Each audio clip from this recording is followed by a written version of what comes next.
Good morning, good afternoon. What a fantastic turnout this is. It's wonderful. If you read the Gazette, you'll find there's 200 people here. Well, there's 200 people there, there's 200 people there, 200 people there. There must be 2,000. It's a fantastic turnout. And where are the BBC? Where are the BBC? Are they covering this? Okay. Well, let's say a few words with you this morning, share a few thoughts and comments. We've had a lot of gatherings here in the Centre Square in recent months. Last Sunday we gathered for the Naga Curtain celebrations, and just a few weeks before we gathered for our magnificent Mela. And we should celebrate the Middlesbrough and across the Tees Valley. We're a cohesive and peaceful community of many faiths and cultures, and we must do all we can to preserve that. It's precious to us and we value it. But today we're gathering again in solidarity, but in protest at the appalling events we've seen unfolding on our TV sets in Gaza. Well, firstly, going to congratulate all the organisers of this event. It's fantastic that they've done this at such short notice.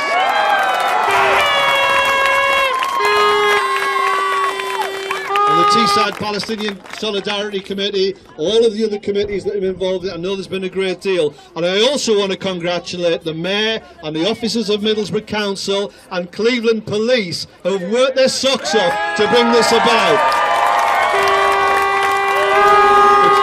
It's often very difficult to get through all the bureaucratic hurdles you need to do this sort of thing, but they've worked their socks off and they've made it happen. They're to be congratulated for that.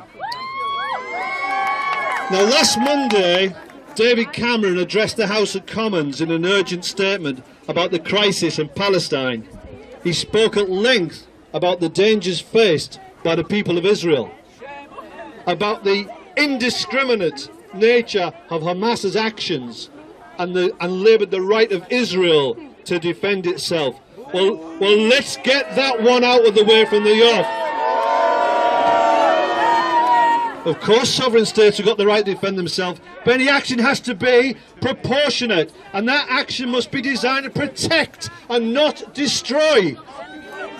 They call Palestinians terrorists. Well, there's some history here.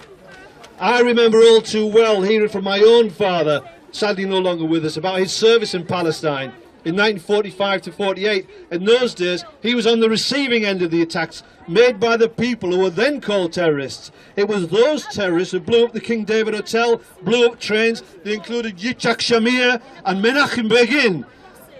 What happened to those terrorists who fought to establish a homeland for the Jews and who violently opposed British occupation? They became successive prime ministers of the nation they fought to bring into being. So history tells us, colleagues, that terrorists can become political leaders of sovereign states. We have the recent experience of the triumph of Nelson Mandela over the apartheid regime in South Africa. Well, the Palestinian people cry out for nothing less than self-rule and self-determination, international recognition, and to be left in peace to get on with their lives in a free Palestine.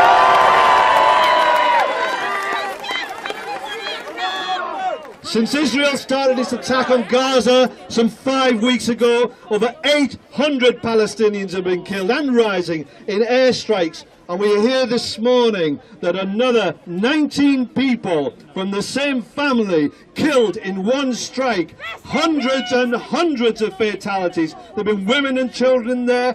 Airstrikes have destroyed over 5,000 homes, 85 schools, and displaced over 130,000 people.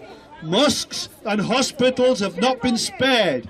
6 out of the 13 hospitals in Gaza have been severely damaged, and we heard in the last 24 hours of a pregnant mother killed in an attack and her baby removed from her corpse by caesarean section. And we pray that that baby is battling for his life.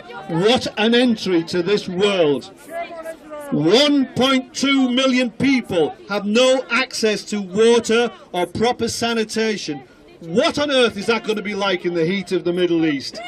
And yes, Hamas rocket attacks, as stated by our Prime Minister, have killed 27 Israelis, 25 of them soldiers, all some mothers, sons and daughters. Those deaths are undoubtedly tragic, but they do not warrant the systematic bombardment being rained down on the Palestinian people. Thank God for the 12-hour ceasefire, such as it is. But we hear that the Israeli offensive continues unabated. But we have to welcome that small degree of respite. Now the task has to extend that ceasefire to 7 days to explore a more lasting peace. If so, hopefully people have time to bury their dead and treat the wounded. But Israel has been relentless and has shown over these past weeks no signs of restraint or compassion for its civilian victims. Defenders of the Israeli government say that the airstrikes are based on good intelligence and that they are targeted. They say pinpointed. Well, let's examine that. A week last Wednesday, 4 little lads were playing hide and seek in the fishermen's huts at the harbour of Gaza City. They're all from the same extended family, the Bakr family, aged 7 to 11. Ayed, Zakaria, Mohammed and Ismail. Just 4 little lads playing and then running along the beach, only for an Israeli shell to rip their bodies to sunder in an instant. What threat did those babies pose to Israeli security? How are those murders proportionate or justified? They are not. This was murder and a crime against humanity, and the international community must see to it that criminal charges are brought against the leaders of Israel and that they're brought before the International Court in The Hague. Such a peace the Middle East desperately needs.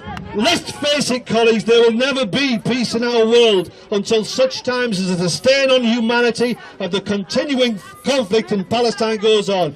We put this conflict right and we have a chance. Fail to resolve it and it will consume generations to come. The subjugation of the Palestinian people has stoked the flames of hatred and extremism across the Middle East and will not end until a settlement for a free Palestinian state's been achieved. In Britain, we're not insulated from these events. Many British people from all faiths and those of none are angered by Israeli aggression. These emotions divide communities and help sow the seeds of mistrust and suspicion. The only way to stop the cycle of violence and hatred is to draw a line in the sand right now and demand that Israel brings to a permanent halt its disproportionate attacks. A framework for a sustainable future can only be drawn up once Israel commits to a long-term ceasefire. It falls to Hamas to do likewise. Only then can there be meaningful negotiations. But the end goal has to be the establishment of a free Palestinian state. Otherwise, it's Armageddon. So I urge our Prime Minister and our Foreign Secretary and all the world leaders to demand an immediate and permanent end to terror, an end to the blockade of Palestine, an end to the occupation of Palestine, a return to the 1967 boundaries and a commitment to the realisation of a two-state solution which is in both parties' long-term interests. This is the only way to bring about a lasting peace, justice and security to the Palestinian and Israeli peoples. Solidarity, justice, peace, my friends. Thank you.